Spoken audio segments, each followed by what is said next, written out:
Wong ndak kepikiran ngaji kok tahu-tahu ingin ngaji. Mumpung Ramadan nah. Nah makanya dibabkan, apakah boleh merekayasa fikih? Tapi fikih bisa apa coba? Dengan status kamu musafir, ya memang boleh iftar, boleh berbuka. Lah itu terus jadi terus perdebatan ulama menyangkut fikih. Karena memang masalah furu'iyah. Sehingga termasuk perdebatan kita dalam perilaku, misalnya adat orang NU kalau habis salam itu menghadap ke kiblat karena arah terbaik itu kiblat. Tapi sebagian orang Muhammadiyah atau mungkin semuanya menghadap ke makmum. Itu memang teks hadisnya itu kita yang meneliti hadis itu semua syarah itu berdebat.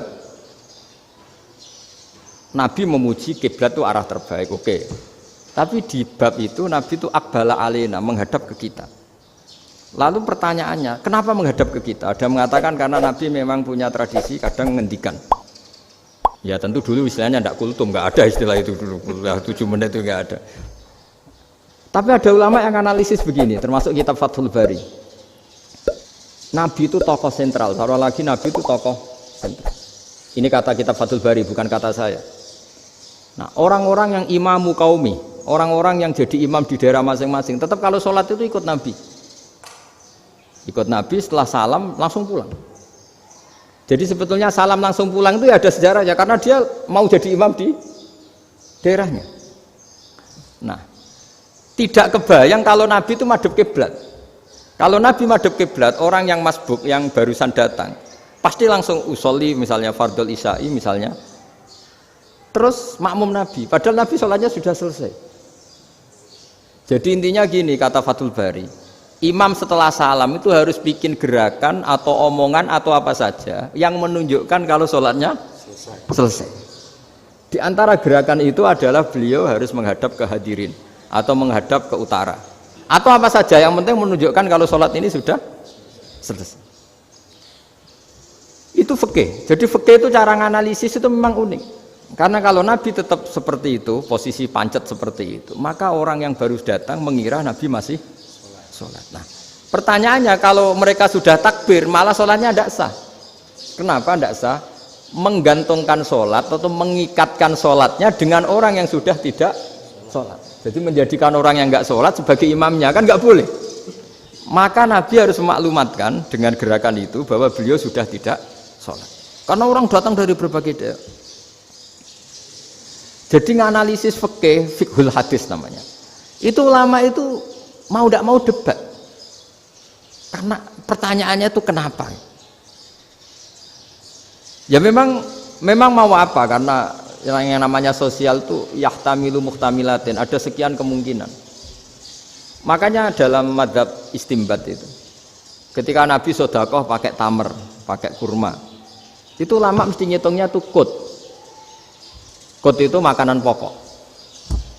Sehingga Imam Syafi'i mengatakan kalau di Indonesia pakai beras misalnya, karena kutil balad Indonesia itu beras. Oke, Imam Syafi'i mainstream. Tapi ketika era Yusuf Qaradawi di Al-Azhar di Mesir sana, ulama-ulama mulai usil. Sama sih ingat Mbah Mun sering gojlokan, lah iya petani gabah, petani padi wis melarat wajib zakat. Petani cengkeh, kakao, suga-suga wajib zakat hanya karena yang ditanam tidak makanan pokok. Jadi mulai ada ulama mulai gerah lah, kalau bahasa politiknya mulai gerah. Yang petani miskin gara-gara yang ditanam padi wajib zakat. Yang orang-orang di sana misalnya di Sulawesi karena tanamannya kakao atau cengkeh tidak wajib zakat karena bentuknya tidak makanan pokok. Geger kan di Al-Azhar geger. Akhirnya hampir semua ulama berpendapat ya sudah sekarang ketika Nabi menzakati makanan pokok itu jangan dihitung sebagai makanan pokok. Wa mimma akhrajna lakum minal ard. Apa saja, ma itu apa saja. Makanya kata Yusuf Qaradawi, ma itu apa saja. Makanya semua tanaman yang menghasilkan uang itu wajib zakat. Nah, masalahnya kitab-kitab Syafi'iyah itu sudah mamlu'ah, sudah penuh dengan penjelasan misalnya fala zakata fil khadrawat, maka enggak perlu zakat untuk kayak kangkung, semangka dan sebagainya. Nah, lalu kiai-kiai angkatan modern kayak Mbah Mun Itu sering dapat masukan. Saya pernah dengar sendiri. Yai, saya ini punya sawah 1 hektar, tak tanamin padi, itu nggak pernah kaya saya. Sekarang tak tanamin kangkung malah saya kaya, karena tiap 3 hari panen tak kirim ke Jakarta. Itu orang Indramayu yang tanya. Jadi tanam padi nggak pernah kaya, tanam kangkung kaya. Nah, karena dia orang soleh, kalau zakat boten. Mau diwajibkan zakat tidak makanan pokok, mau tidak wajib dia kaya. Semenjak itu perubahan di Indonesia ikut. Akhirnya ada zakat. Pokoknya asal tanaman yang 1 nisab ya wajib zakat. Masih ada debat lagi. Ketika nanam ingin dipanen, itu dia petani apa pedagang? Karena nanti perdebatannya ikutnya zakat zuruk, zakat tanaman apa zakat pedagang. Kalau sampean nggak pernah debat berarti sebenarnya Anda tidak dosen Islam ini. Mau berusaha nggak pernah diskusi fikih apa Islam. Karena saya berkali-kali punya tamu itu begini, Gus saya ini pedagang melon. Tapi dia penanam melon. Jadi pedagang yang agak ingin badi banyak itu caranya gini Pak Rektor. Saya misalnya pedagang melon. Daripada saya kulak di pasar atau dari petani sudah mahal. Nyewa tanah sekian hektar terus ditanami melon. Setelah berhasil ini dia zakatnya tanaman apa zakat pedagang? Karena dia nanam itu mentalnya sudah pedagang. Padahal nanti zakatnya beda kan?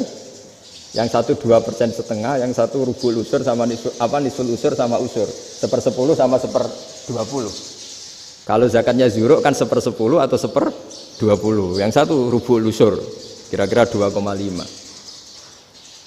Saya ulang lagi ya. Jadi di era modern itu kita jadi bingung, pedagang tapi gayanya petani, petani tapi hakikatnya. Jadi gampangannya gini ya, kalau saya pedagang beras, kok saya kaya raya, itu mendingan nyewa sekian hektar untuk ditanamin beras, padi ya daripada tengkulak, daripada beli. Akhirnya perdebatannya ini zakatnya pakai apa? Misalnya tebu, misalnya petani tebu. Oh jelas kalau jual nanam tebu itu ingin dijual. Masa apa tiga es tebu berhektar-hektar. Lah kira-kira kalau menurut jenengan ini zakatnya zakat apa? Tijarah apa zakat tanaman? Mentalnya tijarah, mentalnya pedagang. Nah ini saya hanya mau cerita. Khilaf kadang-kadang orang angen-angen. Khilaf itu nggak mungkin enggak. Ya sama seperti NU dan Muhammadiyah selalu khilaf awal Ramadan. Itu memang nggak bisa nggak khilaf. Misalnya begini, saya beri contoh ya. Karena kadang yang khilaf juga nggak pernah belajar. Lucu kan? Tak beri contoh ya. 2001 itu abad keberapa coba? Tahun 2001. Abad 21 abad 20? Abad 21. Jadi meskipun terpaut 1 tahun, padahal abad itu 100 tahun. Nah, pikirannya orang-orang Muhammadiyah seperti itu. Hilal kalau sudah melewati garis ufuk, meskipun setengah derajat atau 1 derajat itu sudah ikut bulan berikutnya. Sehingga ya sudah meskipun sekian derajat sudah dianggap Ramadan. Nah, pikirannya orang NU enggak. Harus ru'yah bil fi'li. Itu sebetulnya lagi-lagi sebenarnya enggak masalah NU dan Muhammadiyah, itu di kitab-kitab ya seperti itu. Kita ini enggak biasa goblok ya. Artinya kita yang keluarga kiai tahunya kunut mazhab Hanafi, enggak kunut mazhab Syafi'i. Tapi tahu-tahu ini mazhab NU, ini mazhab itu aneh itu menurut kita ini anggap apa?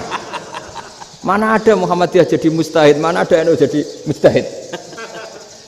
Jadi sebetulnya orang tahu semua lah kalau Abu Hanifah itu tidak kunut, Imam Syafi'i itu kunut. Imam Syafi'i pernah main di masjidnya Abu Hanifah ya tidak kunut, ditanya kenapa tidak kunut? Jenengan itu presiden kunut, tidak sanggup mati Abu Hanifah. Dulu dia biasa aja.